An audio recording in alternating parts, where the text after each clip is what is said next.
கடும் அமளி, கூச்சல், குழப்பம் காரணமாக தமிழக சட்டசபை ஒத்திவைக்கப்பட்டுள்ளது. தமிழக சட்டசபை புதன்கிழமையன்று வழக்கம் போல் கூடியது. துவக்கத்தில் சட்டசபை நிகழ்ச்சிகளை அதிகாரிகள் நேரடியாக காண்பது தொடர்பாக சர்ச்சை ஏற்பட்டது. இதுகுறித்து எதிர்க்கட்சித் தலைவர் ஸ்டாலின் பேசிய பேச்சுக்கள் சபை குறிப்பிலிருந்து நீக்கப்பட்டது.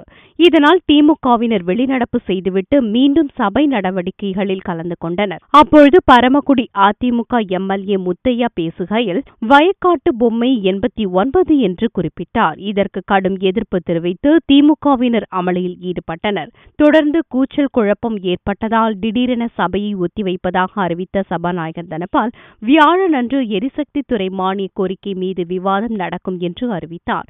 இதைத் தொடர்ந்து உள்ளிருப்பு போராட்டம் நடத்திய திமுகவினர் பின்னர் சபையை விட்டு வெளியேறினர்.